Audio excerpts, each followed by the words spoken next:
par Karine Vernet-Galet, il y a une représentation point à point de l'environnement que l'on regarde sur différentes aires visuelles, des cartes rétinotopiques.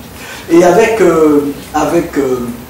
l'imagerie fonctionnelle, par exemple, on est capable d'isoler un certain nombre de réseaux qui vont être impliqués dans la vision consciente. J'ai dit tout à l'heure en introduction des couleurs, mais aussi des visages, du mouvement, de la façon de reconnaître des mots, par exemple. Et ça, c'est la vision que l'on a standard, hein, pour être capable d'agir sur le monde. Mais on va voir qu'il y a encore cette notion de continuum entre la vision partagée entre nous, qui peut être normale, des aspects d'illusion, on en a vu tout à l'heure, dans l'introduction, une reconnaissance d'objets qui n'existent pas, on met une forme sur quelque chose que l'on perçoit, et puis une partie qui va être moins partagée entre nous, mais il y a un continuum entre tout ça. Alors, le premier exemple de l'illusion, je vous avais présenté les surfaces. Ici, vous voyez tous que je peux vous expliquer qu'il n'y a absolument pas de mouvement là. Vous avez beau le savoir, vous le verrez toujours. Bon, il y a des explications diverses à ce type de phénomène. Je ne vais pas entrer dans ce détail-là, mais à la différence de tout à l'heure avec la surface illusoire colorée, où ce n'était pas tout à fait les mêmes circuits corticaux qui étaient impliqués dans la perception consciente de la surface, ici, c'est vraiment tout le continuum pour la perception du mouvement qui est impliqué comme si le mouvement était réel, et de toute façon, vous ne pouvez pas vous empêcher de le percevoir. Alors ça, c'est des illusions, on les partage tous si on a une vision normale. Vous le voyez, en tout cas. Et ici, on va, vous savez ça, on applique, on regarde quelque chose, souvent les nuages, une sorte d'imagerie mentale, on va plaquer là-dessus, et tous, vous allez le reconnaître. Je pense qu'un enfant aussi le reconnaît. Bon, c'est sur la vallée de la Romanche, là, entre la vallée pas chouette, la Livet-Gavet, où on voit ce profil. Je pense que les enfants le voient. Maintenant, on peut aussi, malgré qu'on est un peu régicide, en fait, on reconnaît là Louis XVI. Je sais pas. Et donc, il y a donc une connaissance collective. Et donc il y a bien un petit panneau sur le rocher qui dit que ça c'est le profil de Louis XVI. Donc nous on partage cette vision, en tout cas au moins, si c'est pas Louis XVI, d'un visage. Ça c'est partagé par tout le monde dans cette salle. Là où on va rentrer, et c'est un lien, on n'a pas répété avant, mais il y a un lien entre les exposés. Ici on va rentrer dans quelque chose qui est moins partagé, voire pas partagé du tout. Donc, l'imagerie mentale, et puis une imagerie mentale qui est partagée par peu de gens, les aspects de synesthésie. Le fait qu'une activation dans une modalité, par exemple visuelle, va exciter un autre mode comme l'audition. Hein, c'est l'audition colorée. Ce qui est plus répandu, c'est la vision graphème-couleur. À peu près 5, on ne sait pas trop, 5-8%, il y en a peut-être dans cette salle, d'individus qui associent systématiquement, de façon automatique, une couleur à une lettre, un chiffre, un mot. Et en général, ici c'est Vladimir Nabokov, donc un écrivain. Alors évidemment, il y a un texte qui est très fin, mais en règle générale, pour raconter les perceptions synesthésiques des couleurs, les gens ont un vocabulaire très précis et très recherché. Et donc Vladimir Nabokov, qui avait une forme de synesthésie génétiquement acquise, il discutait de ça avec sa maman.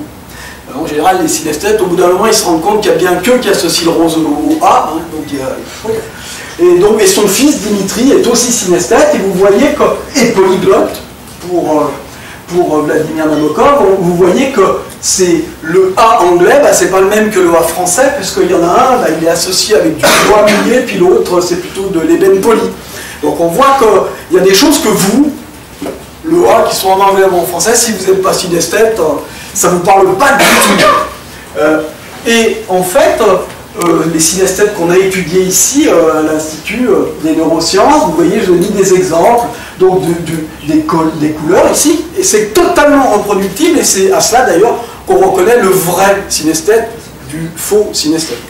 C'est-à-dire, c'est toujours le bleu, par exemple, associé au 2, couleur associée, donc perception subjective des couleurs. Hein. Et au jour de la semaine, ici une étudiante iranienne, donc avec une synesthésie en farsi, et puis aussi une organisation souvent spatiale des choses, avec les mois ici de l'année sur un cercle.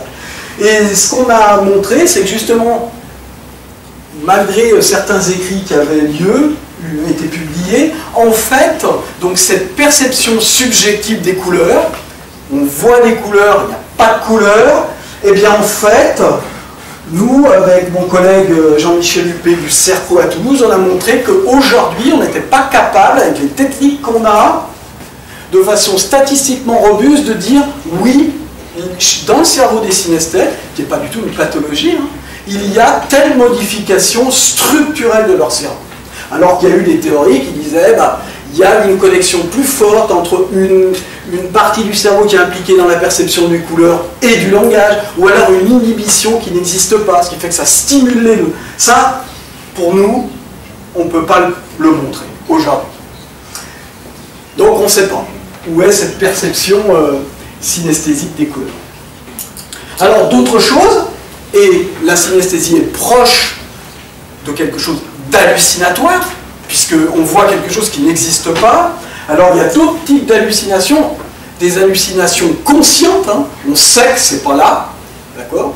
On n'est pas dans la maladie mentale, et donc il y a différents types d'hallucinations visuelles, avec des motifs très basiques, ou des choses plus complexes. Donc ça c'est un syndrome de Charles Bonnet, c'est une basse vision. Quand les gens commencent à perdre la vue, il y a un certain nombre d'illusions visuelles, mais ils sont bien conscients que ça n'existe pas.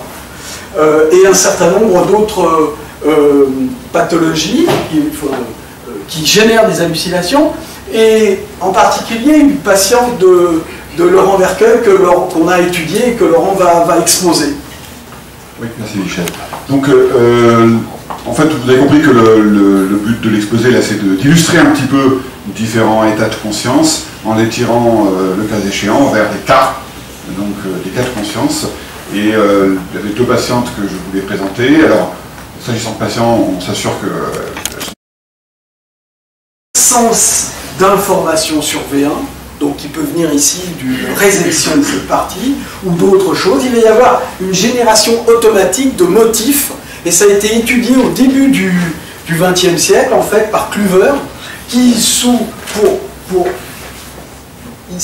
pour diminuer l'activité IC1, il faisait ça avec des psychotropes, hein, sous LSD. Et donc il a montré, en fait, qu'il y avait une typologie vraiment très précise de ces patterns automatiques qui sont générés lorsque le V1 finalement est coupé de l'extérieur et va être dans un état d'instabilité. Et Breslov et son équipe ont montré avec des simulations, en simulant bien les cellules ganglionnaires dans V1, comment étaient traitées les différentes orientations, etc., qu'on pouvait, si on mettait ce modèle de V1, la première aire visuelle, on la rendait instable, et bien on allait avoir cette génération de patterns qu'on observe dans le cas de la patiente ici, ou sous prise de LSD ou autre. D'accord? Et en fait, cette génération de systèmes très répétitifs, de motifs, vous les retrouvez dans certaines œuvres d'art. Donc l'art psychédélique sous LSD, ça c'est une artiste japonaise, Kusama.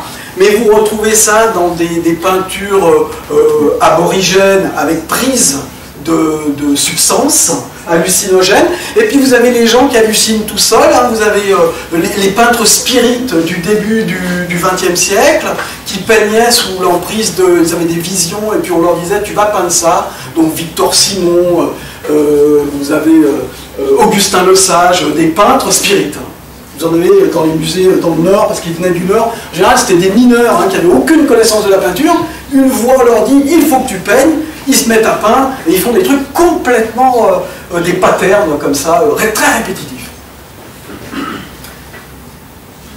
Alors, ici sont recréés artificiellement les symptômes rapportés par des sujets, des patients. Donc le syndrome Charbonnet, donc une basse vision, souvent liée à l'âge. Donc vous voyez, il y a perte de la vision centrale, apparition d'une illusion de type licorne. Ici, vous avez une rétinopathie due au diabète, et vous avez donc une perte de la vision périphérique, puis l'apparition de choses un peu bizarres, mais toujours conscientes.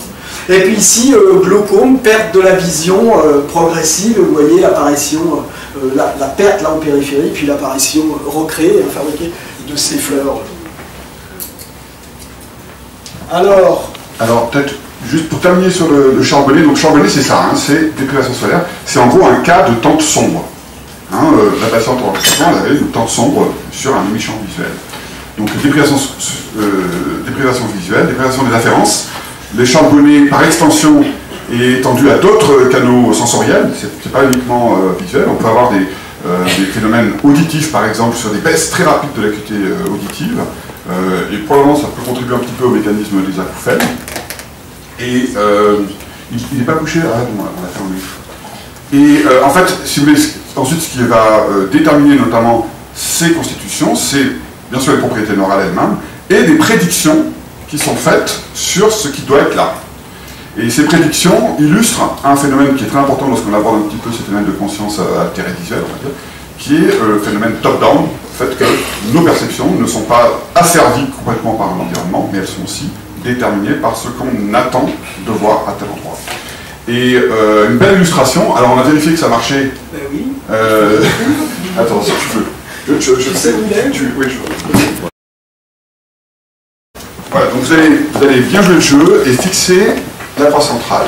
De chaque côté de votre champ visuel, on va projeter des visages. Ils vont apparaître très très vite, vous n'aurez pas le temps de décoder, même en rétine périphérique. Et on va vérifier, on verra ensuite si l'illusion marche, ce qui va se passer.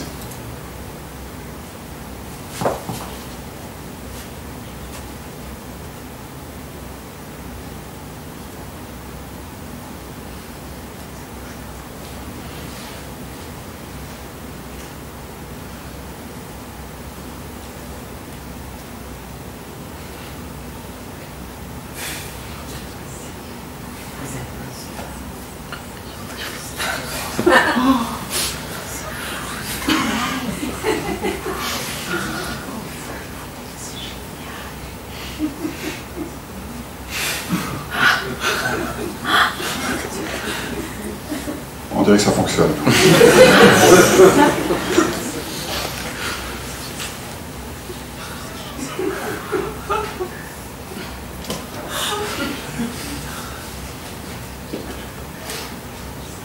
Je pense que c'est suffisamment parlant.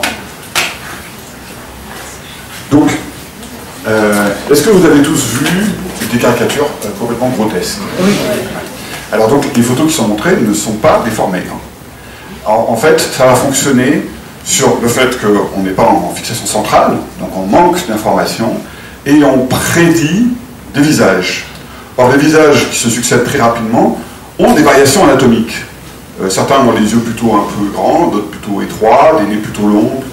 Et ce sont ces variations qui vont dépasser nos capacités de prédiction. C'est ça qui va créer les caricatures que vous avez semblé percevoir, extrêmement déformées. C'était le passage d'une photo à l'autre au même endroit ou c'est... Non, au même endroit. Au même endroit. Hein. C'est-à-dire que vous avez vu des gens avec par exemple, des petits yeux, un petit nez, et juste d'ailleurs des gens avec des yeux plutôt ouverts et un grand nez. Et votre cerveau qui n'attendait pas une telle variation va accentuer cette détection d'irrégularité. Hein. Notre cerveau est très fort pour détecter les irrégularités, en général, et va l'amplifier pour en produire l'information. Pourquoi il y en a les deux? Pourquoi vous avez besoin d'en mettre deux de chaque côté? Est-ce que ça marcherait avec un seul côté? Je ne sais pas. Je ne sais pas. Sinon, on a clairement, il y a de la saturation d'information. Hein. Il y a beaucoup d'informations et très rapides, de manière à saturer le système et faire que justement ce soit des traits saillants qui ressortent. Hein. Donc, est-ce qu'avec un seul côté ça marcherait? Je ne sais pas. Est-ce qu'on a toutes la même caricature? Est-ce qu'on a tous vu la même caricature? Je pense oui, parce qu'en fait c'est les traits principaux hein, qui sont accusés. Vous avez essentiellement vu des crânes peut-être déformés très allongés, des grands nez, des grands pifs terribles. C'est vraiment ça hein, qui ressort. Donc voilà. Et donc ça c'est l'aspect pathologique en fait. Hein. Donc vous avez là, on vous l'a stimulé pour que vous puissiez voir ça. Mais effectivement, vous avez donc cette prosopométamorphosie qui, les gens regardent des visages et les voient déformés, et en fait on ne comprend pas bien la circuiterie sous cette pathologie qui en fait excite le même circuit que lorsqu'on reconnaît des visages avec la face fusiforme area, l'occipital face area et puis le supérieur temporal sulcus. Donc on ne sait pas trop, mais vous avez des gens qui, quand ils ont des interlocuteurs en face d'eux, voient leur visage complètement déformé. Il y a un clip de Philippe Catherine justement qui vient de sortir là où justement il a des hallucinations, c'est être stone avec toi. Regardez-le, ça vous appelle. On va lancer tout de suite la vidéo, je vais en parler.